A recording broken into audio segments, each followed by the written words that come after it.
ప్రాథమిక హక్కులు అతి ముఖ్యమైనటువంటి అంశంగా చెప్పచ్చు. భారతదేశానికి 1950 జనవరి 26వ తారీఖున భారత రాజ్యాంగం అమల్లోకి వచ్చిన తర్వాత భారత రాజ్యాంగం లోపల మనం స్పష్టంగా భారత రాజ్యాంగంలో హక్కుల ప్రకటనని మనం ఏర్పాటు చేసుకోవడం జరిగింది. ప్రపంచంలో కొద్ది దేశాలను మాత్రమే ఈ హక్కుల ప్రకటనకు చెందినటువంటి ప్రస్తావన కనిపిస్తుంది.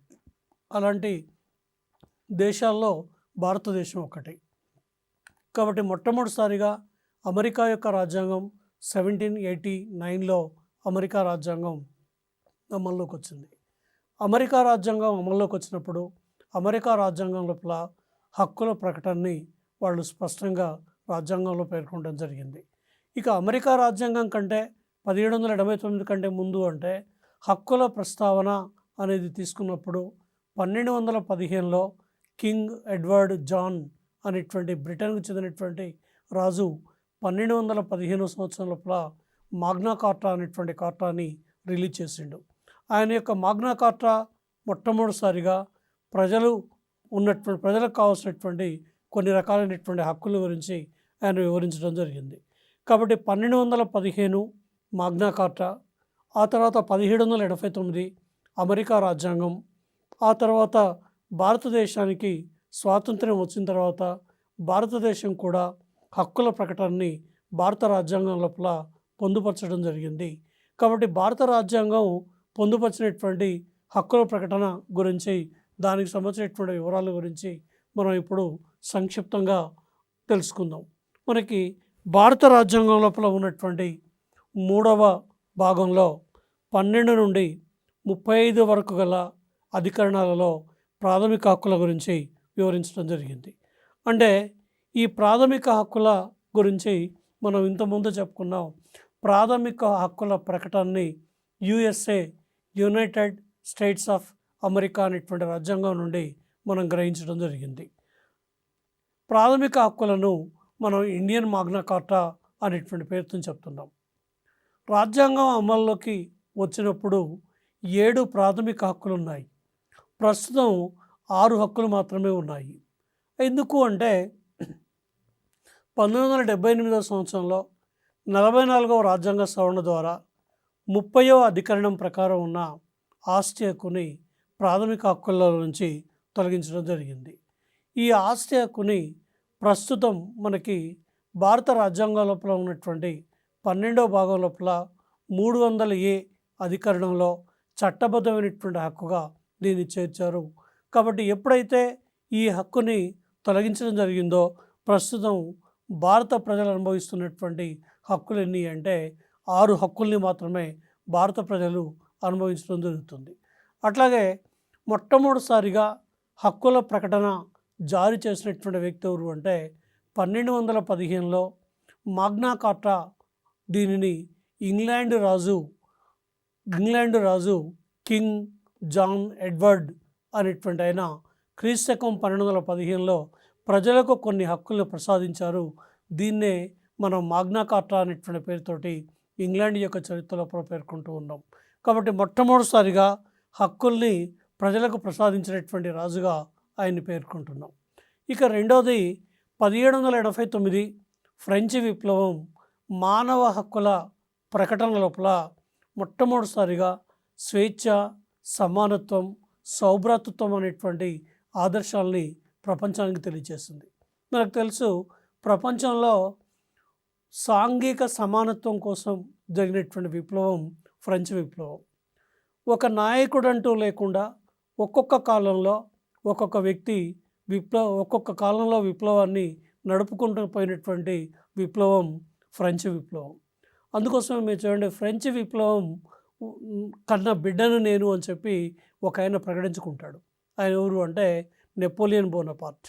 నెపోలియన్ ఏమంటాడంటే, నేను ఫ్రెంచ్ విప్లవం కన్నా బిడ్డను, ఫ్రెంచ్ విప్లవం ద్వారా నేను రాజుగా అంటే ఒక నాయకుడిగా నేను ఎదిగినా అని చెప్పి నెపోలియన్ ప్రకటించుకుంటాడు.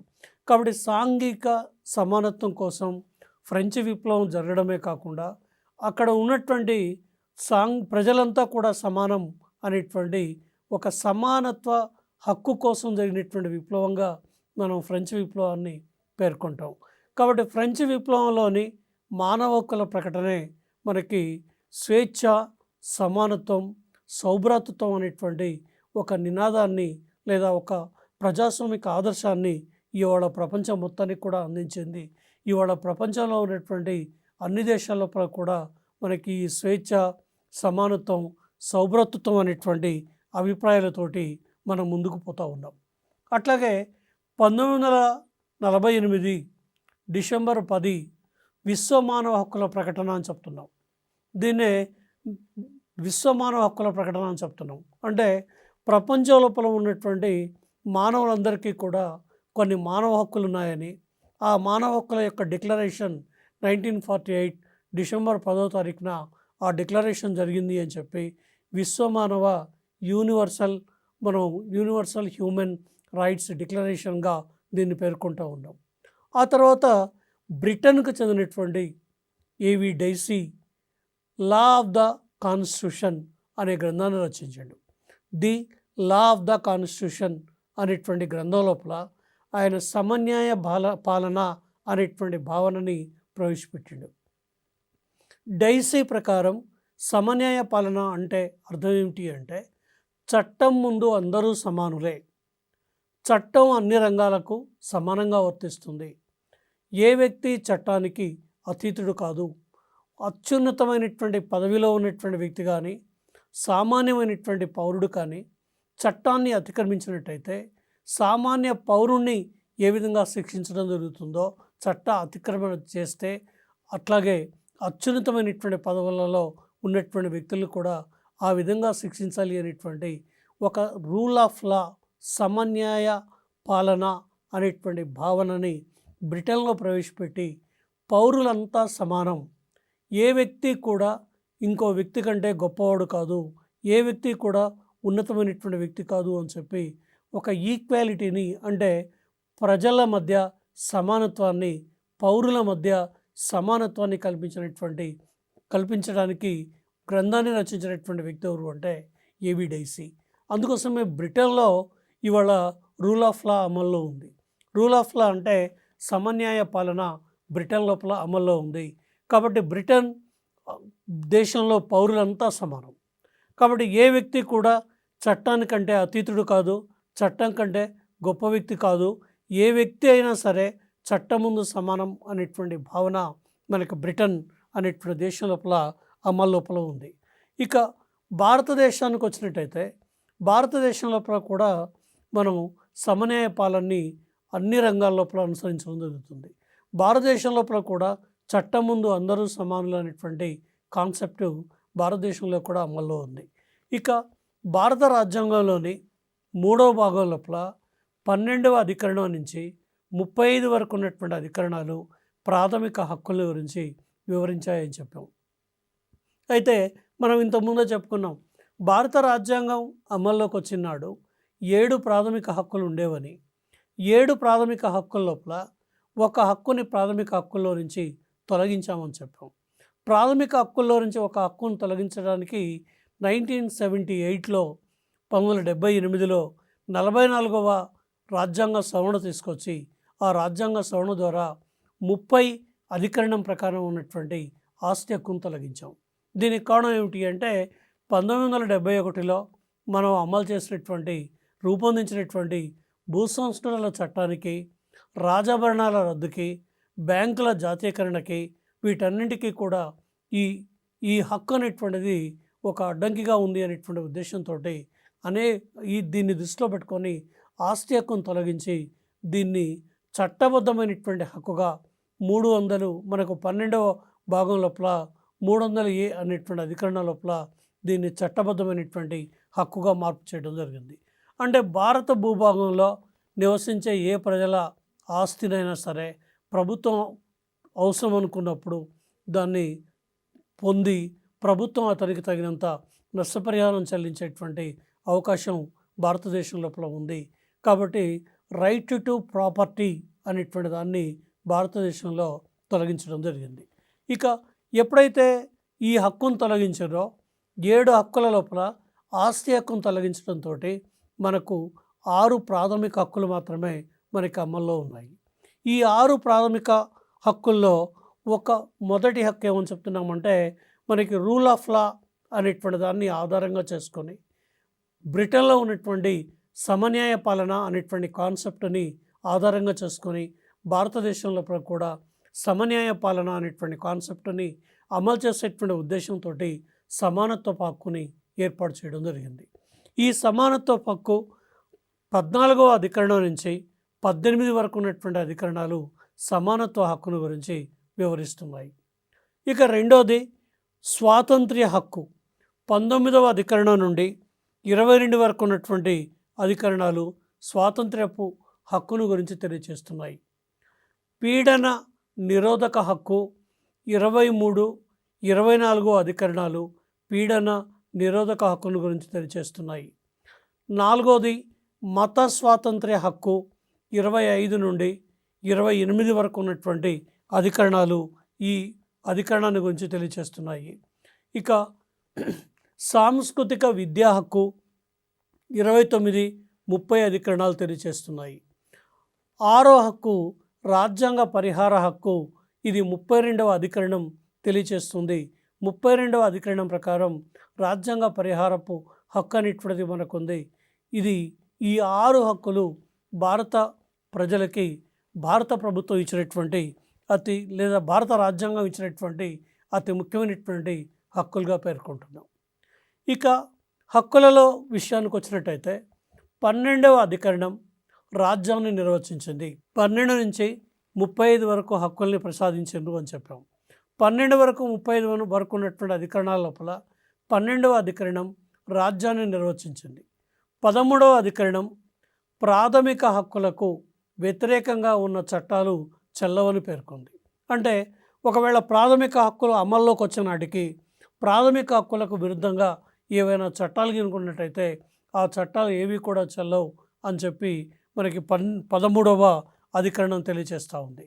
ఇక సమానత్వపు హక్కు 14వ అధికరణం నుండి 18 వరకు ఉన్నటువంటి అధికరణాల లోపల మనకి సమానత్వపు హక్కును గురించి తెలియజేస్తూ ఉన్నాయి.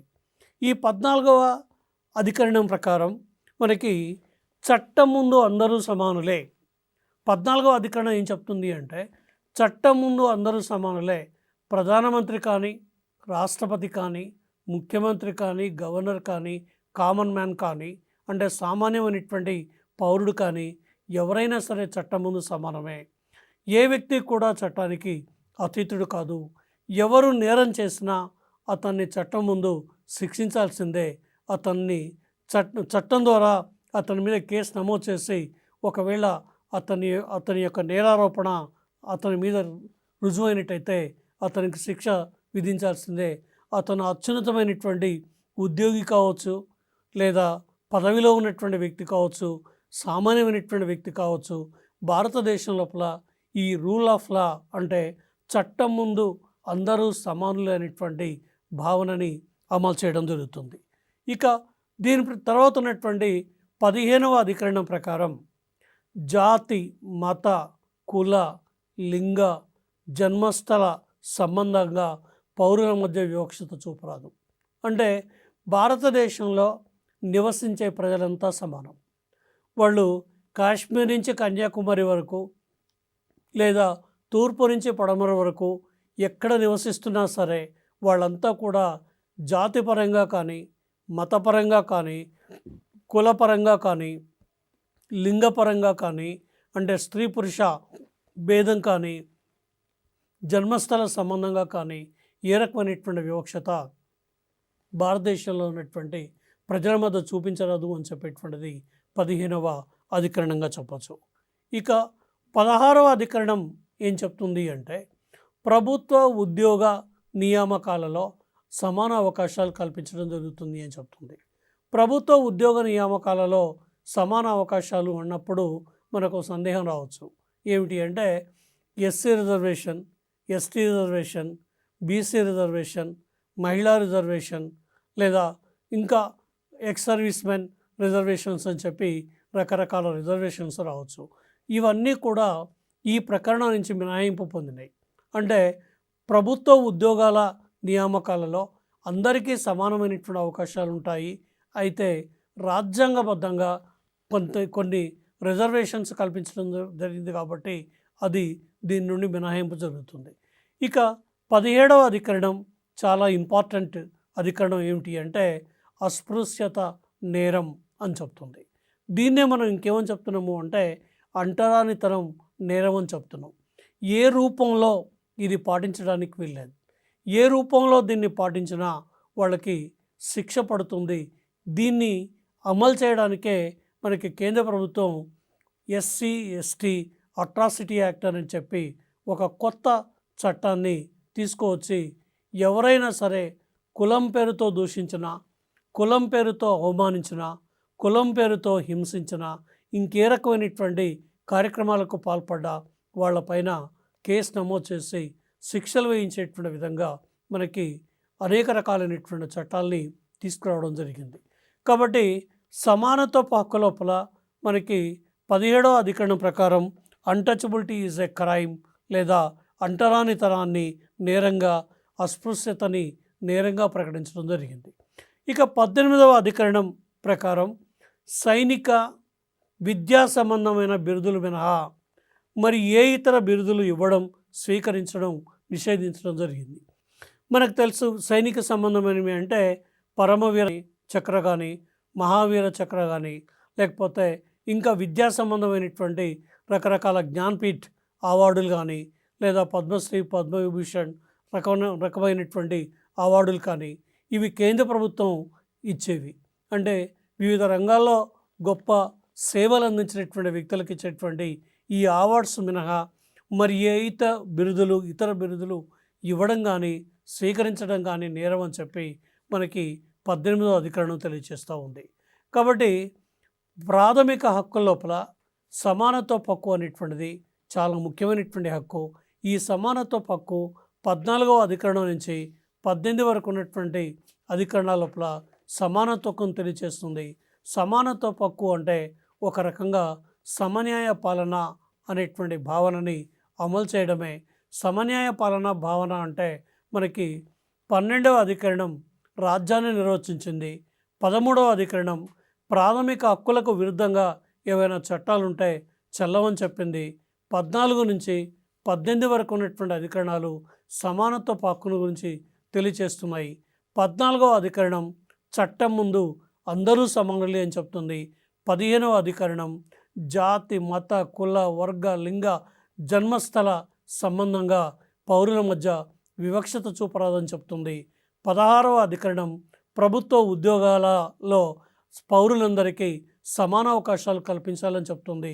17వ అధికరణం అంటరానితనాన్ని నేరంగా, అస్పృశ్యతని నేరంగా, అన్టచబిలిటీ ఈజ్ ఎ క్రైమ్ అని చెప్పి 17వ అధికరణం పేర్కొంది. 18వ అధికరణం రాజ్యం ఇచ్చేటువంటి విద్య, సైనిక సంబంధమైనటువంటి బిరుదులు మినహా ఏ రకమైనటువంటి బిరుదులు ఇవ్వడం కానీ, తీసుకోవడం కానీ నేరం అని చెప్పి మనకి 18వ అధికరణం తెలియచేస్తుంది.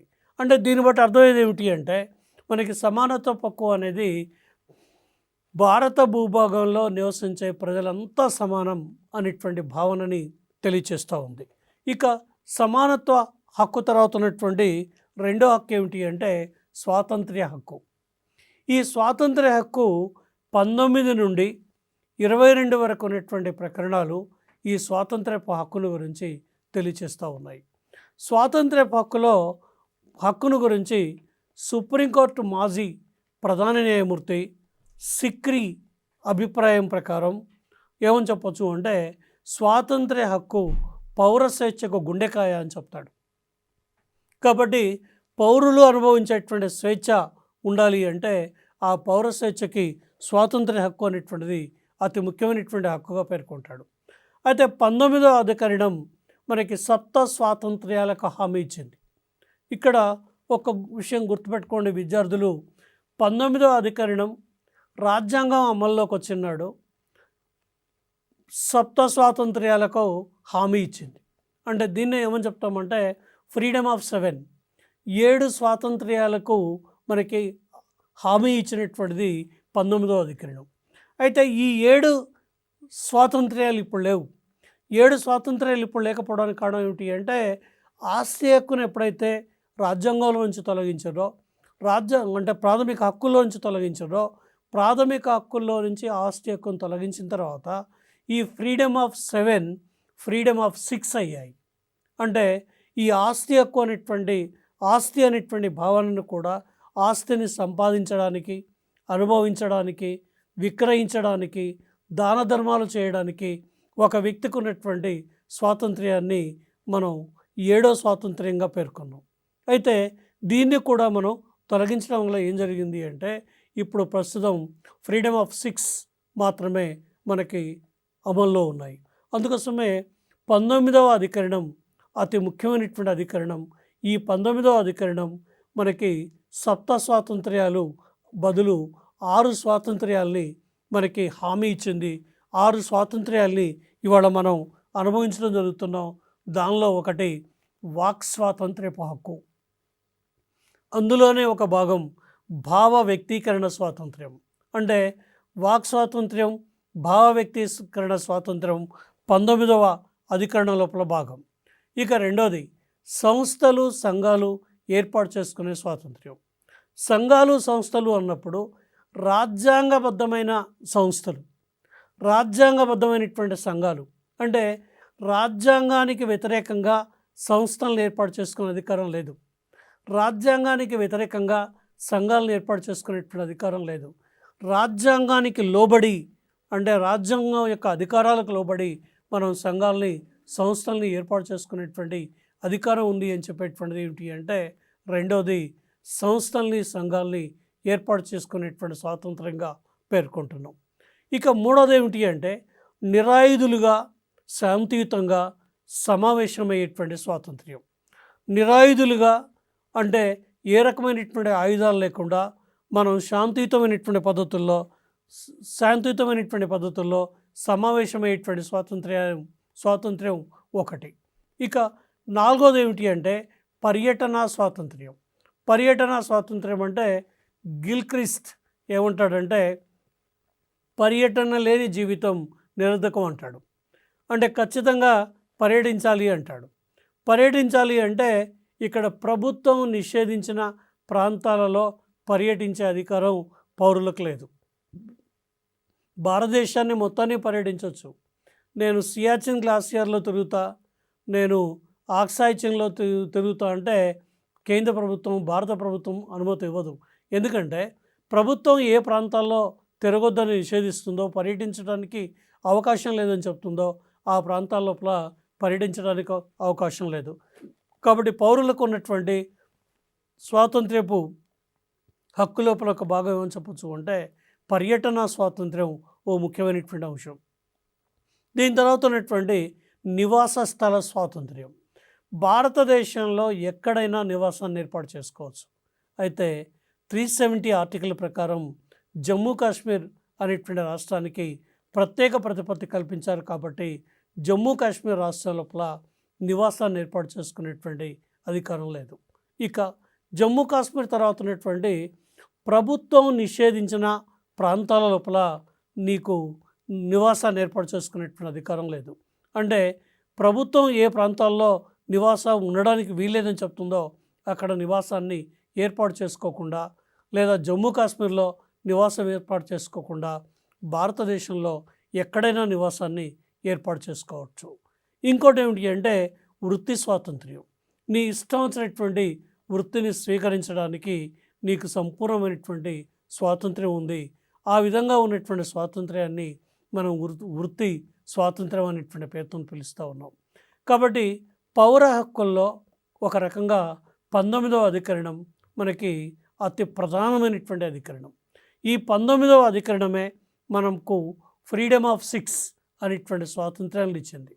వాక్ స్వాతంత్ర్యం, భావ ప్రకటన స్వాతంత్ర్యం, లేదా నిరాయుధులుగా సమావేశమయ్యే స్వాతంత్ర్యం, పర్యటన స్వాతంత్ర్యం, నివాస స్థల స్వాతంత్ర్యం, వృత్తి స్వాతంత్ర్యం, ఇవన్నీ కూడా మనకి ఫ్రీడమ్ ఆఫ్ 6 అనేటువంటి పేరుతోటి 19వ అధికరణం ప్రజలందరికీ కూడా అతి ప్రధానమైనటువంటి కొన్ని స్వాతంత్రాలు ప్రసాదించింది. ఇక 20వ అధికరణం ప్రకారం చట్ట అతిక్రమణకు తప్ప మరి ఏ ఇతర నేరానికి పౌరుడు శిక్షార్హుడు కాదు. చట్టాన్ని అతిక్రమిస్తేనే నేరం శిక్ష పడుతుంది. చట్టాన్ని అతిక్రమించకపోయినట్టయితే ఎట్టి పరిస్థితుల్లో కూడా శిక్ష పడదు. కాబట్టి ఇది 20వ అధికరణం తెలియచేస్తుంది. 21వ అధికరణం ఏం చెప్తుంది అంటే, ఏ వ్యక్తి ప్రాణానికి, స్వేచ్ఛకి చట్టసమ్మతంగా తప్ప హాని కలిగించకూడదు అని చెప్తుంది.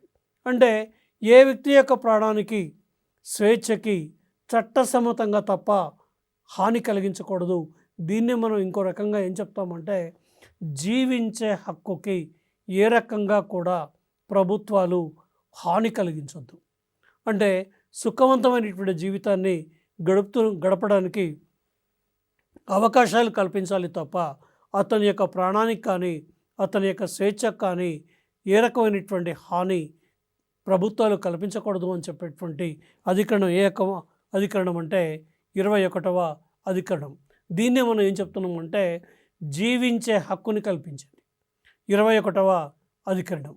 కాబట్టి జీవించే హక్కు అనేది అన్ని హక్కులలో కల్లా అతి ప్రధానమైనటువంటి హక్కుగా చెప్పచ్చు.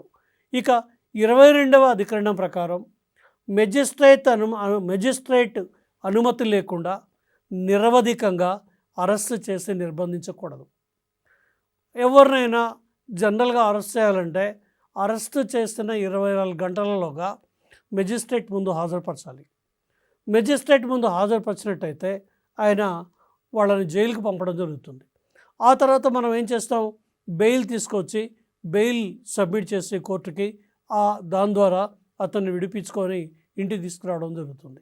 అయితే ఏ వ్యక్తి అయినా సరే నిరవధికంగా అరెస్ట్ చేసి ఉంచేటువంటి అధికారం ఎవరికి లేదు అంటే పోలీసులకు లేదు.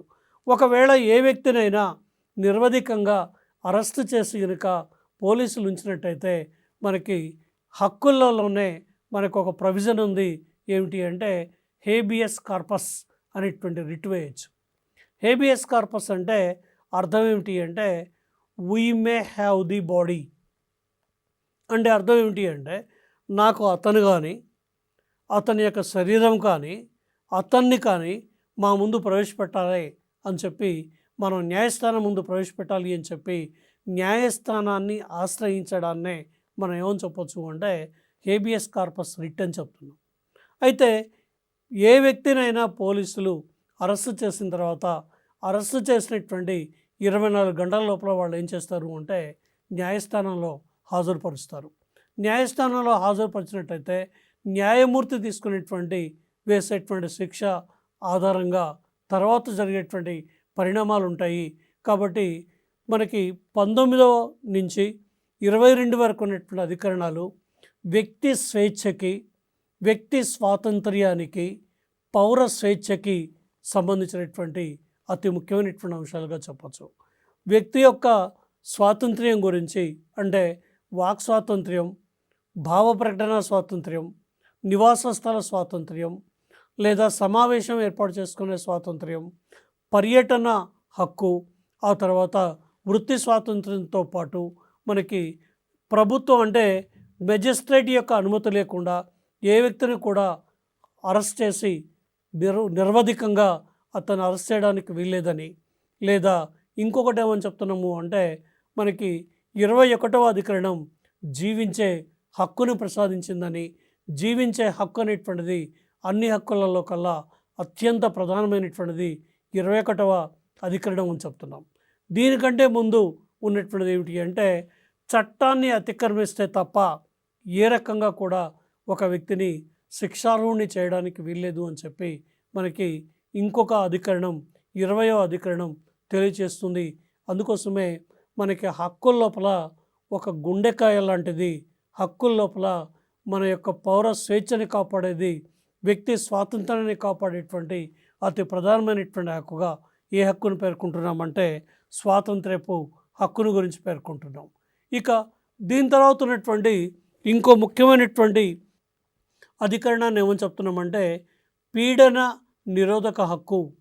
ఇది 23, 24 అధికరణాలు ఈ పీడన నిరోధక హక్కును గురించి తెలియజేస్తున్నాయి.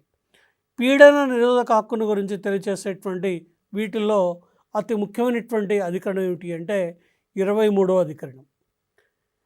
23వ అధికరణం ప్రకారం పడుపు వృత్తి అంటే బలవంతంగా వేశ్య వృత్తిలోకి దించడం, లేదా బలవంతంగా వేశ్య వృత్తి చేయించడం, లేదా స్త్రీల యొక్క క్రయ విక్రయాలు చేయించడం, లేదా ఇంకా ఏదైనా అవమానకరమైనటువంటి పనులకు ప్రోత్సహించడం. దీన్ని మనం ఏం చెప్తున్నామంటే పడుపు వృత్తి అని చెప్తున్నాం. పడుపు వృత్తి చేయించటం, వ్యభిచారం చేయించటం అన్నట్టు. వెట్టి చాకిరీ చేయించడం. వెట్టి చాకిరీ అంటే మనకి పూర్తిగా మనుషుల్ని పశువుల్లాగా బానిసల్లాగా సేవలు చేయించడం, నిర్బంధంగా బిచ్చమెత్తించడం, చిన్నపిల్లల్ని వృద్ధుల్ని వీళ్ళందరినీ కూడా బెదిరించి శరీర అవయవాలు తొలగించి లేదా రకరకాలుగా వాళ్ళని బిచ్చమెత్తించేటువంటి కార్యక్రమాల్లో చేపట్టడం. అవమానకరమైనటువంటి పనులకు ప్రోత్సహించడం నేరం అని చెప్తున్నటువంటి అధికరణం ఏమిటి అంటే 23వ అధికరణం. కాబట్టి 23వ అధికరణం ప్రకారం మనకి ప్రతి భారతదేశంలో నివసించేటువంటి ప్రజలందరికీ కూడా ఇది వర్తిస్తుంది. బలవంతంగా పడుపు వృత్తి చేయించడం కానీ, వెట్టి చాకిరీ చేయించడం కానీ, నిర్బంధంగా బిచ్చమెత్తించడం కానీ, అవమానకరమైనటువంటి పనులకి ప్రోత్సహించడం కానీ ఇది నేరం అని చెప్పి 23వ అధికరణం తెలియజేస్తుంది. 24వ అధికరణం ప్రకారం మనకి 14 సంవత్సరాల లోపు ఉన్నటువంటి బాలబాలికలు ఎవరైనా ఉన్నట్టయితే వాళ్ళని గనుల్లో, పరిశ్రమలలో, ప్రమాదకరమైనటువంటి ప్రాంతాల లోపల పనిచేయించడానికి వీల్లేదు. ఆ విధంగా వాళ్ళను పనిచేయించకుండా కేవలం పాఠశాలకు మాత్రమే పంపించాలి. ప్రమాదకరమైనటువంటి పరిశ్రమల్లో లేదా కర్మాగారాల్లో లేకపోతే గనుల్లో ఎక్కడ కూడా వాళ్ళని పనిచేయించొద్దు. ఖచ్చితంగా ఆ వయసు ఉన్నటువంటి పిల్లల్ని స్కూల్కు పంపించాల్సిందే అని చెప్పేటువంటి అధికరణం ఏమని చెప్పొచ్చు అంటే 24వ అధికరణంగా చెప్పచ్చు. ఇక దీని తర్వాత ఉన్నటువంటి అతి ముఖ్యమైనటువంటి హక్కుని మత స్వాతంత్ర్యపు హక్కు అని చెప్తున్నాం. ఈ మత స్వాతంత్ర్యపు హక్కు 25 నుండి 28 వరకు ఉన్నటువంటి అధికరణాల లోపల మత స్వాతంత్ర్యపు హక్కును గురించి వివరించడం జరుగుతుంది. 25వ అధికరణం ప్రకారం తన అంతరాత్మ ప్రబోధానుసారం తనకు నచ్చిన మతాన్ని స్వీకరించడానికి హక్కు ఉంది. అంటే భారతదేశంలో పుట్టినటువంటి ప్రజలు ఎవరైనా సరే వాళ్ళు ఇష్టం వచ్చిన మతాన్ని స్వీకరించవచ్చు. కాబట్టి అంతరాత్మ ప్రబోధానుసారం 25వ అధికరణం ప్రకారం ప్రతి వ్యక్తి తన ఇష్టం వచ్చినటువంటి మతాన్ని స్వీకరించడానికి అవకాశం ఉంది. ఇక 26వ అధికరణం ప్రకారం ప్రతి మతానికి మత విషయంలో ఆంతరంగిక స్వేచ్ఛ ఉంటుంది. అంటే మతపరమైన కార్యక్రమాలు నిర్వహించుకోవడానికి, మతపరమైనటువంటి పండగలు నిర్వహించుకోవడానికి, లేదా మతపరమైనటువంటి ఆచార సాంప్రదాయాల్ని నిర్వహించుకోవడానికి ప్రతి మతానికి కూడా 26వ అధికరణం ప్రకారం ఆంతరంగిక స్వేచ్ఛ ఉంది. 27వ అధికరణం ప్రకారం ఏ ఒక్క మతాభివృద్ధి కోసం పన్ను విధించరాదు. అంటే దీన్ని మతపరమైనటువంటి పన్నుగా భావిస్తాం. ఇవాళ భారతదేశంలో ఏ మతం కూడా మతం పేరుతోటి పన్ను విధించడం లేదు. మతం పేరుతో పన్ను విధించేటువంటి సాంప్రదాయం ఇవాళ అంటే భారతదేశానికి స్వాతంత్ర్యం వచ్చిన తర్వాత ఆ సాంప్రదాయం లేదు. రాచరిక వ్యవస్థలో ఉండొచ్చేమో కానీ మనకి ఇప్పుడున్నటువంటి భారతదేశం లోపల ఆ విధానం అనేటువంటిది అమల్లో లేదు. ఇక 28వ అధికరణం ప్రకారం ప్రభుత్వ ఆర్థిక సహాయంతో ప్రభుత్వ విద్యా సంస్థలలో మత బోధ జరగరాదు. అంటే దీని అర్థం ఏమిటి అంటే ప్రభుత్వ విద్యా సంస్థల్లో మత బోధ జరగరాదు. ప్రభుత్వ ఆర్థిక సహాయం చేత నిర్వహించబడుతున్నటువంటి విద్యా సంస్థల లోపల కూడా మత బోధ జరగరాదు.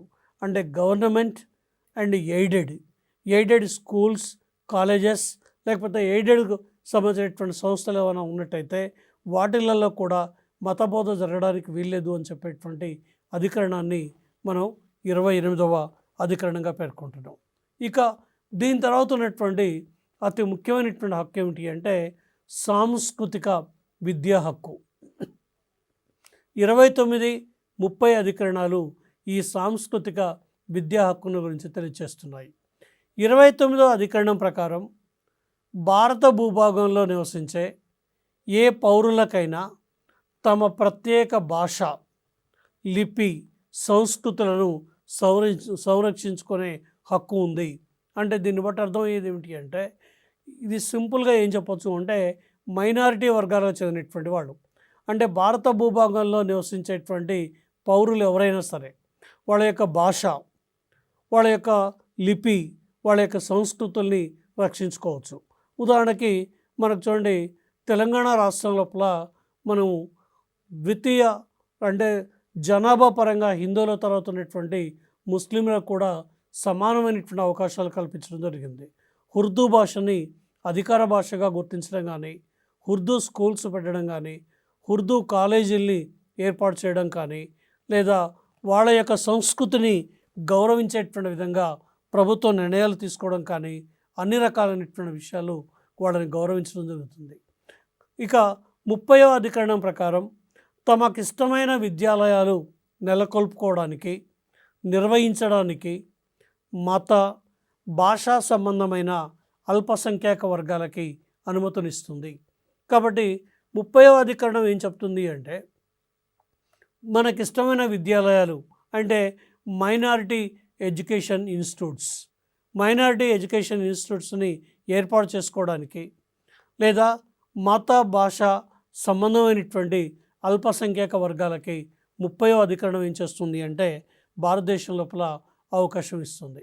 ఇక అతి ముఖ్యమైనటువంటి ఇంకో అధికరణం ఏమిటి అంటే రాజ్యాంగ పరిహార హక్కు. రాజ్యాంగ పరిహార హక్కు అనేది దేనికి సంబంధించినటువంటి విషయంగా చెప్పొచ్చు అంటే, రాజ్యాంగాన్ని కాపాడుకునేది. అంటే మనకి 6 ప్రాథమిక హక్కులు ఉన్నాయి. ఈ 6 ప్రాథమిక హక్కులలో ఏ హక్కుకు భంగం కలిగినా మనం హైకోర్టుని, సుప్రీంకోర్టుని సంప్రదించవచ్చు. హైకోర్టు, సుప్రీంకోర్టు యొక్క విధులలో ఒక విధిగా ఏమని చెప్పచ్చు అంటే మన యొక్క హక్కుల్ని రక్షించడం. మన యొక్క హక్కుల్ని రక్షించడమే కాకుండా హక్కుల్ని కాపాడడం. కాబట్టి మన యొక్క హక్కులకు ఏ రకమైనటువంటి భంగం కలిగినా మనం రాజ్యాంగాన్ని కాపాడుకోవడానికి, హక్కుల్ని కాపాడుకోవడానికి మనం సుప్రీంకోర్టుని ఆశ్రయించవచ్చు, హైకోర్టును ఆశ్రయించవచ్చు. మన యొక్క హక్కుల్ని మొత్తాన్ని కూడా కాపాడుకునేటువంటి అధికారం ఉంది. దీన్నే ఏమని చెప్తున్నామంటే రాజ్యాంగ పరిహార హక్కు అనేటువంటి పేరుతో చెప్తున్నాం. కాబట్టి ఈ రాజ్యాంగ పరిహారపు హక్కు అనేది అత్యంత ప్రధానమైనటువంటి హక్కు.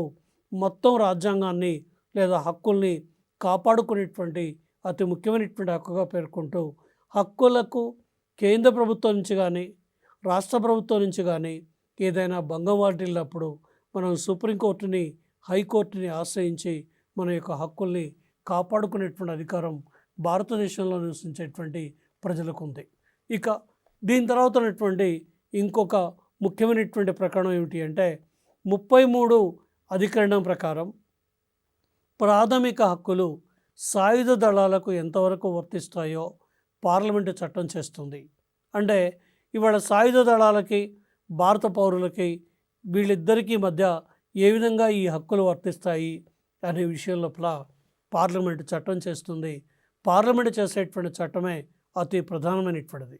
ఇక 34వ అధికరణం ప్రకారం సైనిక శాసనం అమల్లో ఉన్న చోట హక్కులు ఉండవు. కాబట్టి సైనిక శాసనం ఎప్పుడు అమలు జరుగుతుందో, ఈ సైనిక శాసనం అమల్లోకి వచ్చినట్టయితే ఆటోమేటిక్గా హక్కులు అనేటువంటివి రద్దయిపోతాయి. నెక్స్ట్ దీని తర్వాత ఉన్నటువంటి ఇంకొక ప్రధానమైనటువంటిది ఏమిటి అంటే 35వ అధికరణం ప్రకారం రక్షణ దళాలకు, సైనిక శాసనాలు, కేంద్ర ప్రభుత్వ ఉద్యోగులకు చట్టాలు చేసే అధికారం పార్లమెంటుకు మాత్రమే ఉంది. అంటే కేంద్ర ప్రభుత్వం రక్షణ దళాలకు చెందినటువంటి సైనిక శాసనాలు, రక్షణ దళాలకు చెందినటువంటి సైనిక శాసనాలు కానీ, కేంద్ర ప్రభుత్వ ఉద్యోగులకు చెందినటువంటి శాసనాలు కానీ చట్టాలను తయారు చేసేటువంటి అధికారం ఎవరికి ఉంది అంటే పార్లమెంటుకి మాత్రమే అధికారం ఉంది. పార్లమెంటుకు తప్ప ఇంకెవరికి కూడా అధికారం లేదు అని చెప్పి 30వ అధికరణం రక్షక దళాలకి, ఆ తర్వాత కేంద్ర ప్రభుత్వ ఉద్యోగులకు అవసరమైనటువంటి శాసనాల్ని పార్లమెంటే రూపొందిస్తుంది అని చెప్పి 35వ అధికరణం తెలియజేస్తుంది. ఇక ప్రాథమిక హక్కులపైన పరిమితులను తీసుకుందాం. ఏ రకమైనటువంటి పరిమితులు ప్రాథమిక హక్కులకు ఉంటాయి అంటే న్యాయస్థానాల తీర్పులకు వ్యతిరేకంగా వాక్ స్వాతంత్రపు హక్కును ఉపయోగించరాదు. న్యాయస్థానాలు ఇచ్చేటువంటి తీర్పులు ఉంటాయి. కొన్ని రాజ్యాంగబద్ధమైనవి కావచ్చు, లేదా మరికొన్ని రకాలైనటువంటి తీర్పులు కావచ్చు. ఈ తీర్పుల్ని వ్యాఖ్యానం చేసేటువంటి అధికారం ఎవరికి లేదు అంటే భారతదేశంలో ఉన్నటువంటి ప్రజలకు ఎవరికి కూడా లేదు. ఎందుకు లేదు అంటే ఆ విధంగా వ్యాఖ్యానించినట్టయితే అది నేరంగా పరిగణించబడేటువంటి పరిస్థితి ఉంది. ఇక రెండోది ఏమిటి అంటే హక్కులు ఇతరులకు పరువు నష్టం కలిగించారా ఉపయోగించరాదు. అంటే మనకు ఎట్లాగో 19వ అధికరణం ప్రకారం వాక్ స్వాతంత్రపు హక్కు ఉందని, భావ ప్రకటన స్వాతంత్రపు హక్కు ఉందని, ఈ వాక్ ప్రకటన భావ ప్రకటన స్వాతంత్రపు హక్కుల్ని మన ఇష్టం వచ్చినటువంటి విధంగా ఉపయోగించేటువంటి అధికారం లేదు. ఎందుకంటే ఈ హక్కుల్ని చాలా జాగ్రత్తగా మనం వాటిని ఉపయోగించుకోవాలి తప్ప వాటిని ఇష్టం వచ్చినటువంటి విధంగా ఉపయోగించినట్టయితే మన మీదనే కేసులు అయ్యేటువంటి అవకాశం ఏర్పడుతుంది. కాబట్టి హక్కులు అనేటువంటివి మనకి న్యాయస్థానాల యొక్క తీర్పులకు వ్యతిరేకంగా మన యొక్క వాక్ స్వాతంత్ర హక్కుని ఉపయోగించకూడదు. రెండోది ఏమిటి అంటే హక్కులు అనేవి ఇతరుల పరువుకు నష్టం కలిగించే విధంగా మన యొక్క హక్కుల్ని ఎప్పుడూ కూడా ఉపయోగించకూడదు అని చెప్పేటువంటివి రెండోది. ఇక మూడోది ఏమిటి అంటే శాంతి భద్రతల దృష్ట్యా ఆంక్షలు విధించవచ్చు. శాంతి భద్రతల దృష్ట్యా అన్నప్పుడు మనకు తెలుసు, దేశంలో ఏవైనా సాయుధ తిరుగుబాటు జరిగినప్పుడు కానీ, లేదా ఘర్షణలు జరుగుతున్నప్పుడు కానీ, ఇంకే రకమైనటువంటి అవాంఛనీయమైనటువంటి సంఘటనలు దేశంలో జరుగుతున్నప్పుడు కానీ, అప్పుడు మనకున్నటువంటి అధికరణాల మీద ఏం చేయొచ్చు అంటే ఆంక్షలు విధించవచ్చు. అంటే సమానత్వ హక్కు మీద కానీ, లేదా ఆ తర్వాత ఉన్నటువంటి వ్యక్తి స్వాతంత్రపు హక్కు మీద కానీ, స్వాతంత్రపు హక్కుతో పాటు ఉన్నటువంటి ఫ్రీడమ్ ఆఫ్ 6 స్వాతంత్ర్యాల విషయంలో కానీ, ఆ తర్వాత పీడనని నిరోధక హక్కు విషయంలో కానీ, లేదా మత స్వాతంత్రపు హక్కు విషయంలో కానీ, లేదా సాంస్కృతిక విద్యా హక్కు విషయం లోపల కానీ, లేదా రాజ్యాంగ పరిహారపు హక్కు లాంటి హక్కుల విషయం లోపల శాంతి భద్రతల దృష్ట్యా ఆంక్షలు, పౌర హక్కుల మీద, ప్రాథమిక హక్కుల మీద ఆంక్షలు విధించవచ్చు. ఇంకోటి ప్రచురణ హక్కు. అంటే ఏదైనా ఒక గ్రంథాన్ని రాసినప్పుడు ఆ గ్రంథం చదవడం వల్ల సమాజంలో శాంతి భద్రతలకు ప్రమాదం కలుగుతుంది అనుకున్నప్పుడు, లేదా ఆ గ్రంథం వల్ల యువత మీద దుష్ప్రభావం కలుగుతుంది అనుకున్నప్పుడు, ఏదైనా సరే ఒక గ్రంథాన్ని, పుస్తకాన్ని నిషేధించేటువంటి అధికారం ఎవరికి ఉంది అంటే రాష్ట్రానికి, కేంద్ర ప్రభుత్వానికి ఉంది. అట్లాగే వాక్ స్వాతంత్రపు హక్కును కూడా నిషేధించవచ్చు. పర్యటన స్వేచ్ఛపై కూడా ఏం చేయొచ్చు అంటే హక్కుల్ని విధించవచ్చు. అంటే వాక్ స్వాతంత్రం పైన, ప్రచురణ హక్కు పైన, పర్యటన స్వాతంత్రం పైన, అన్ని రకాలైనటువంటి విషయాలపైన ఆంక్షలు విధించేటువంటి అధికారం కేంద్ర ప్రభుత్వానికి ఉంది. ఇక ఇతర రాజ్యాలతో భారత స్నేహ సంబంధాల దృష్ట్యా వాక్, ప్రచురణ స్వాతంత్ర్యంపై ఆంక్షలు విధించవచ్చు.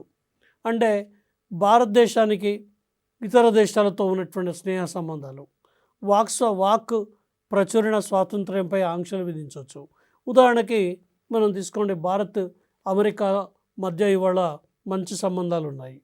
భారత్ అమెరికా మధ్య ఉన్నటువంటి సంబంధాలని విషయంలో నీ ఇష్టం వచ్చినటువంటి విధంగా మాట్లాడినా, లేదా నీ ఇష్టం వచ్చినటువంటి అభిప్రాయాల్ని వ్యక్తం చేసినా ఏం చేయొచ్చు అంటే కేంద్ర ప్రభుత్వం సహేతుకమైనటువంటి ఆంక్షల్ని విధించవచ్చు.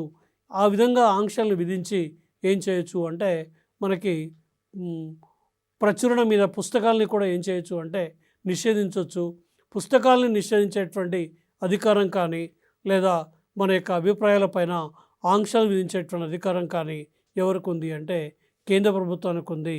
కాబట్టి అట్లాగే ఇంకా మనకి అనేక రకాలైనటువంటి వాక్ స్వాతంత్రపు హక్కు పైన సెన్సార్ విధించేటువంటి అధికారం కూడా మనకి భారతదేశం లోపల ఉంది.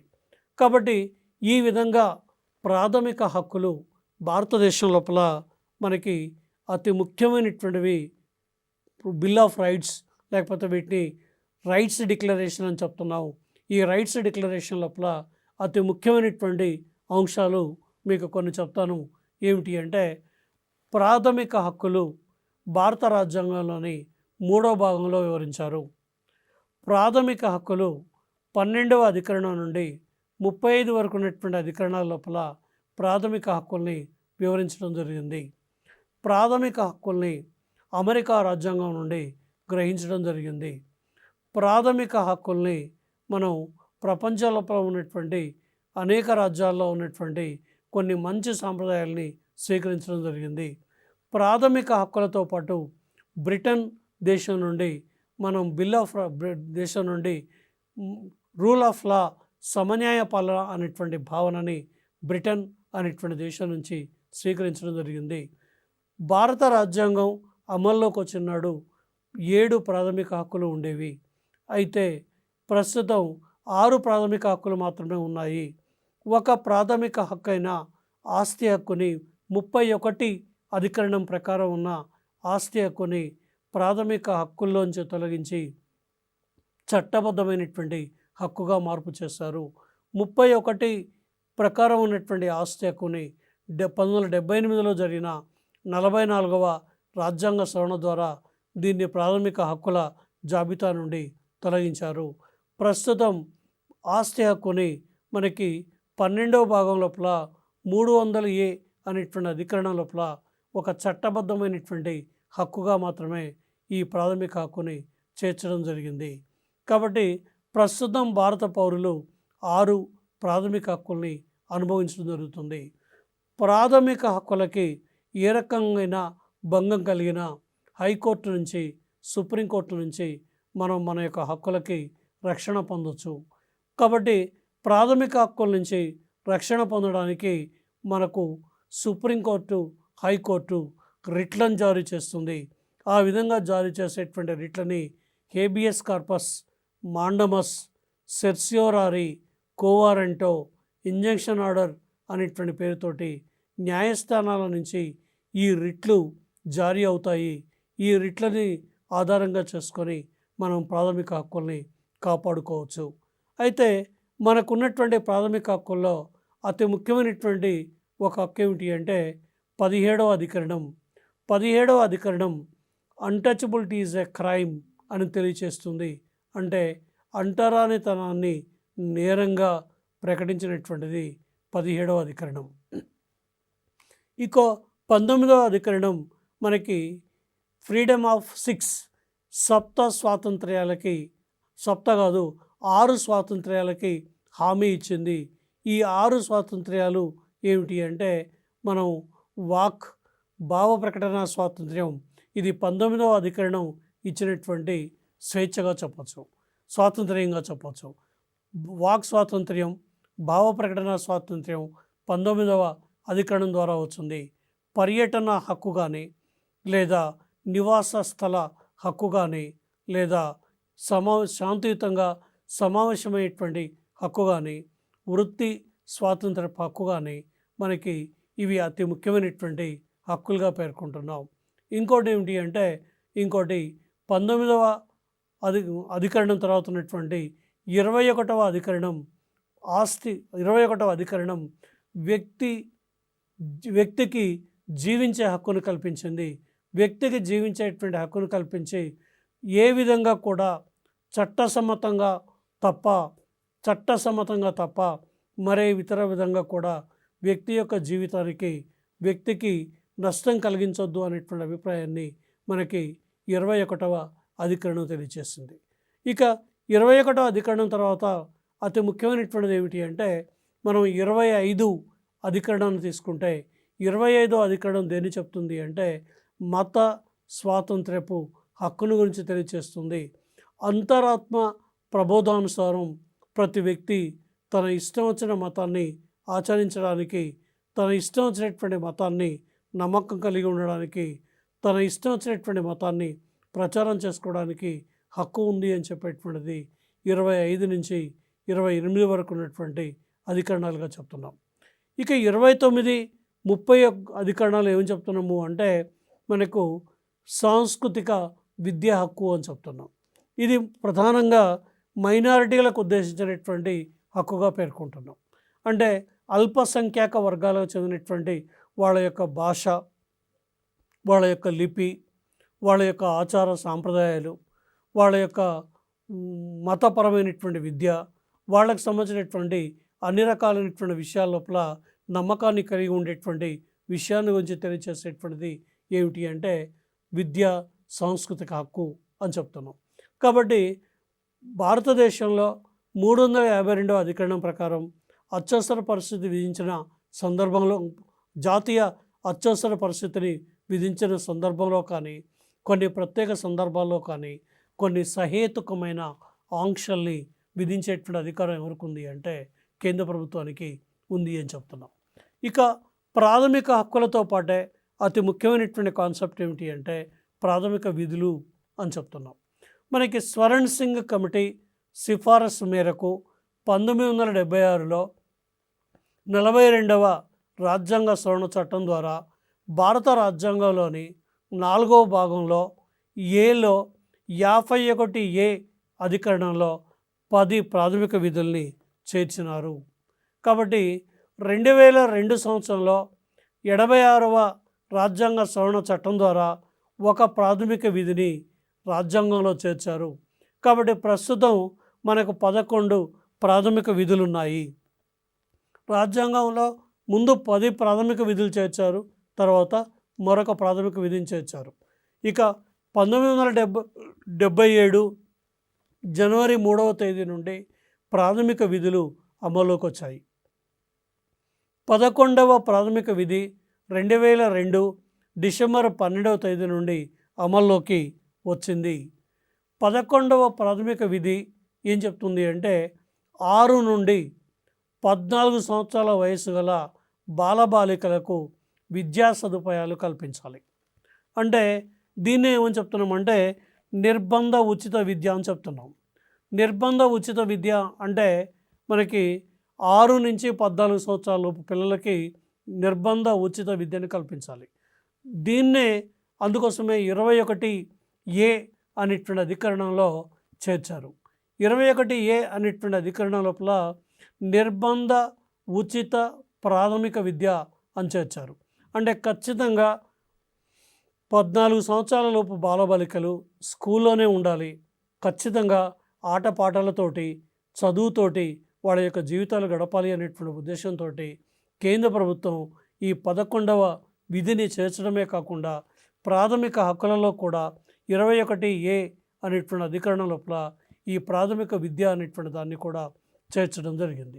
దీనిలో భాగంగానే మనకు తెలుసు, మనకి తెలంగాణ రాష్ట్ర వ్యాప్తంగా కాకుండా మొత్తం భారతదేశంలో ముఖ్యంగా తెలంగాణ రాష్ట్రం లోపల మధ్యాహ్న భోజనం పెట్టడం, ఉచితంగా పుస్తకాలు అందించడం, నోట్స్ అందించడం, విద్యార్థులకు కావాల్సినటువంటి సకల సౌకర్యాల్ని సమకూరుస్తూ మనకి ఈ ప్రాథమిక విద్యని అమలు చేసేటువంటి అతి ముఖ్యమైనటువంటి బాధ్యతని కేంద్ర ప్రభుత్వాలు, రాష్ట్ర ప్రభుత్వాలు విద్యా వ్యాప్తి కోసం కృషి చేస్తున్నాయి. భారత పౌరులకు ఉన్నటువంటి అత్యంత ప్రధానమైనటువంటి హక్కుల్ని మనం ఏ హక్కులుగా పేర్కొంటున్నామంటే ప్రాథమిక హక్కులుగా పేర్కొంటున్నాం. ప్రాథమిక హక్కుల తర్వాత ఉన్నటువంటి అతి ముఖ్యమైనటువంటి ఏమిటి అంటే ప్రాథమిక విధులు. ఈ విధుల్ని ప్రతి పౌరుడు నైతికంగా ఏం చేయాలి అంటే ఈ విధుల్ని ఖచ్చితంగా బాధ్యతాయుతంగా ప్రవర్తించాలి. బాధ్యతాయుతంగా అంటే తప్పకుండా ఈ విధులు నిర్వహించాలి. అంటే తమ పిల్లల్ని 6 సంవత్సరాల నుంచి 14 సంవత్సరాలలోపు ఉన్నటువంటి పిల్లల్ని స్కూలుకు పంపించాలి. స్కూలుకు పోలేనటువంటి పిల్లల్ని మనకు అంగన్వాడీ కేంద్రాలు పెట్టారు. ఈ అంగన్వాడీ కేంద్రాల్లోకి పంపించి వాళ్ళకి స్కూల్కి అలవాటు చేసి అక్కడ పౌష్టికాహారాన్ని పిల్లలకు అందించడం జరుగుతుంది. కాబట్టి పౌష్టికాహారంతో అంగన్వాడీ స్కూళ్ళకి, ఆ తర్వాత హై స్కూల్స్, ప్రైమరీ స్కూల్స్కి, హై స్కూల్స్కి పంపిస్తూ ప్రభుత్వం విద్యా వ్యాప్తి కోసం చేస్తున్నటువంటి సహకారాన్ని సంపూర్ణంగా ప్రజలు ఉపయోగించుకొని విద్యావంతులు కావాలి. కాబట్టి ఇది ఒక ప్రధానమైనటువంటి విధి. అట్లాగే జాతీయ పతాకాన్ని గౌరవించాలి, జాతీయ గీతాన్ని గౌరవించాలి, స్వతంత్రోద్యమానికి చెందినటువంటి ఉదాత్తమైనటువంటి ఆశయాల్ని గౌరవించాలి. కాబట్టి ప్రభుత్వ ఆస్తులకి ఏ రకమైనటువంటి నష్టం వాటిల్లకుండా ప్రభుత్వ ఆస్తుల్ని మొత్తాన్ని కూడా కాపాడాలి. చారిత్రకమైనటువంటి కట్టడాలు, పర్యావరణ పరిరక్షణ కోసం ప్రజలంతా కూడా కృషి చేయాలి. ఈ విధంగా ప్రజలు తమకు చెందినటువంటి విధులు ఏవైతే ఉన్నాయో ఈ ప్రాథమిక విధుల్ని మొత్తాన్ని కూడా గౌరవించాలి. వీటిని ఖచ్చితంగా వీటికి బాధ్యత వహించాలి. కాబట్టి భారత రాజ్యాంగంలో ప్రాథమిక హక్కులు ఏ విధంగా అయితే మనం అనుభవిస్తున్నామో ప్రాథమిక విధుల్ని కూడా ఆ విధంగా అనుభవిస్తూ వీటి యొక్క వ్యాప్తికి లేదా వీటికి ఏ రకమైనటువంటి ప్రమాదం కలిగిన ప్రాథమిక హక్కులకి మనం హైకోర్టు నుంచి సుప్రీంకోర్టు నుంచి మనం రిట్లు వేసి ఆ రిట్ల ద్వారా మన యొక్క హక్కుల్ని కాపాడుకోవచ్చు. కాబట్టి ప్రాథమిక హక్కుల్ని లో నుంచి కొన్ని ఇంపార్టెంట్ ప్రశ్నలు ఈ డిఎస్సి లోపల స్కూల్ అసిస్టెంట్లో కానీ లేకుంటే ఎస్జిటి లోపల కానీ ఈ రకంగా కొన్ని ప్రశ్నలు రావడానికి అవకాశం ఉంది.